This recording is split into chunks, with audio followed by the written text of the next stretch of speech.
everybody. Wyoming James checking in with my #1 hunter, Mason. Okay, so we're headed up in. It's a little later than what we want to be heading in, but sun's not up yet, but we're making pretty good time. So we're heading up in here to where BC and I were 2 mornings ago, where I saw that bigger bull. So we're gonna go up in there and see if we can't get Mason on him. So stay with us.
All right, so as you can see, we're back in the pickup.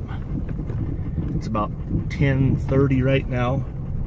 We're headed back to the highway. We're gonna get on the highway. We're gonna head west of where we're at right now. There's a spot where those elk will go up and bed on some benches that you can glass from down low on these cooler days. Right now we're just trying to get a fix on these elk. We didn't see the elk that we were after in there. Now we did see one and only one elk. It was a 4-point.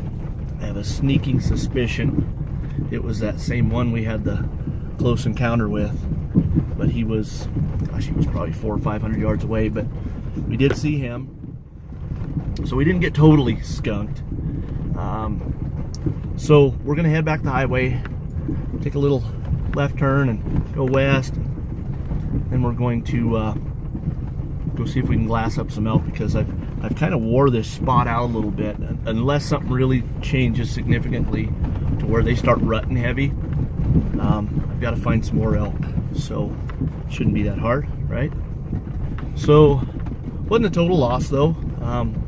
We got up there and saw some pretty country and got to spend some time together and got to have us a little mountaintop home ec lesson. Mason had a mitten that had come apart. They're the kind of mittens that the flap folds over your fingers and then folds back, so it exposes your fingers, trigger finger. And so he got a little lesson on how to mend that with a needle and thread. Now, only my child would be equipped with a sewing kit in his backpack, which I'm glad he had. That's kind of cool. So we just whipped it out real quick, and we were just kind of sitting there kind of relaxing and catching our breath, so it was nice to have a little distraction there. So our lethal friend here is still yet to hear his first elk bugle in the wild, so, but I'm looking forward to that. But our days are waning for that to happen, but we're gonna get it done. He's gonna get an elk bugled into him here before too long. I just gotta get on him. So we're gonna shoot over to that other spot, see if we can put the fix on some other elk, and we'll check back in with you before we head home. We do have to head home within another hour or two to go move those chicken tractors and get those chickens fed. Then we've got to prepare for Grandma Mary Ann's visit to the hospital tomorrow. She's going in for some surgery. Those of you who watch our chicken videos, you've already heard about that, but those of you who haven't, my dear sweet mom is going in for surgery tomorrow, so any thoughts and prayers there, much appreciated. But we're going to check out right now, go find some more elk, so see you in a bit. Adios. Okay, so we finally found cow elk. They're up here on this ridge. I wish there was a way I could zoom out with this, but I can't. So they're about a mile and a half away right now, and they're just grazing along. I'm gonna cut from this little scene right here that you're looking at, and I'm gonna show you where the bull is. There's two bulls running with all these cows, and so we'll see if we can find him.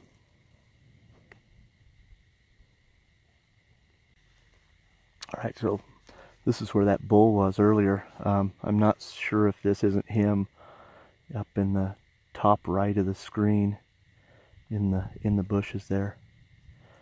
So we're just gonna have to wait for them to pick their heads up and see if that may be just him. But we'll keep an eye on him and see what happens here.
I can't even see him in the bush now, can you? No. I don't see his cow either. Oh, yes I do. I see the cow up and right of him. Oh, what? There's a cow skyline. I don't see that, but I know there's a cow. So do you know where the one was thrashing around? Yep. You drop down to that ridge underneath it, and follow that ridge to, like, there's a tree all by itself that's dead, and there's a green one. You see that? He's right to the right of it. Okay, here he comes. He's getting skyline. There he is right there. He's skyline. Oh yeah, I see him. Holy crap.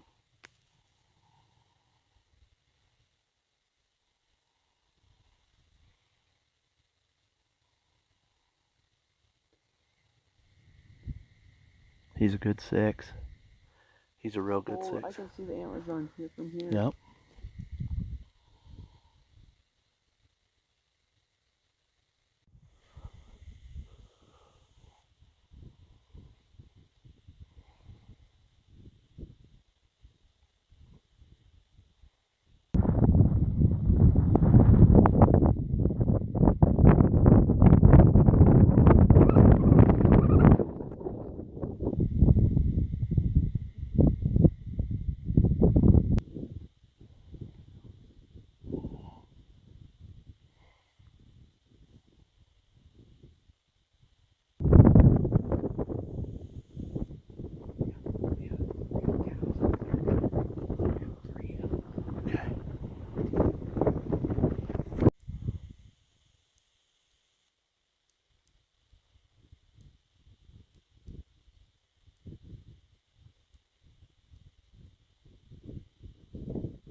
here's the thing, just for comparison's sake, if you look right below his hind legs, this is also a bull. Hang on.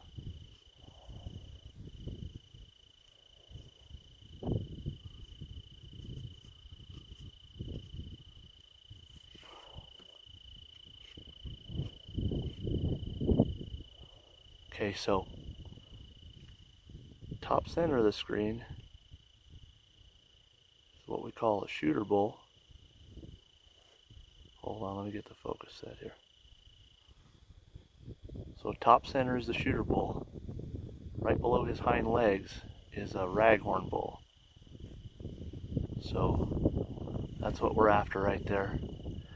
Mason thinks he knows the plan to get on him, so we're going to try to execute it. Sorry about the wind.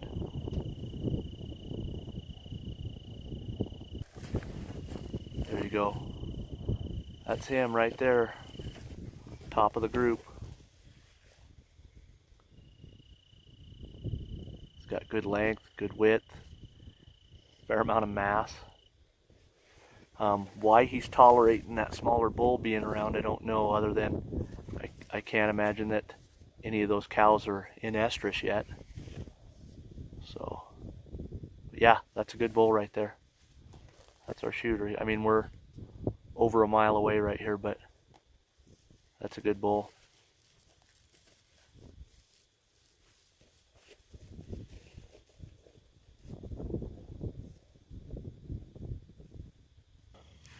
So if you look top center of the screen, about 2/3 of the way up, that's another bull. We had spotted 3 bulls up here, and that's the third one there.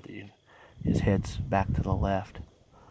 Now our big bull is still down here behind this green tree in the bottom left corner of the screen. But he's a good one. Like I said, you can see how impressive he is as soon as he walks out.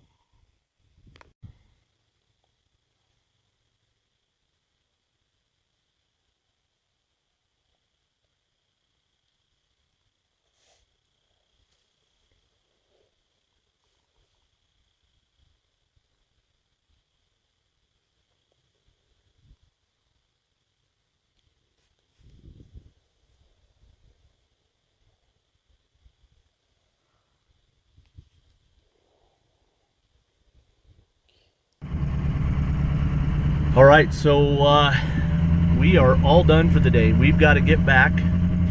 We got to get back to town and move those tractors, those chicken tractors. So we're headed that way. We're pulling out of here for right now.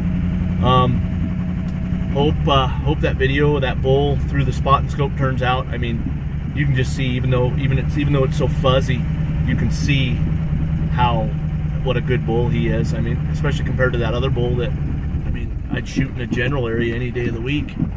So he's a good bull. So I wouldn't even guess his size. I'm not going to, because we're going to end up killing him and I might be wrong. And so I don't want to be that guy. But so Mason and I are headed out of here. Don't know when. Don't quite know when we're going to be able to. Don't know when we're going to be able to get back out here. But nobody's in here. Nobody's messing with these elk. And there's probably 60, 65 head back in there, and they're just not being bothered. So we've got a fairly foolproof plan, and we're gonna get back in here and try them out. But for right now, we're headed back to town. So Wyoming James checking out from the mountain. Adios.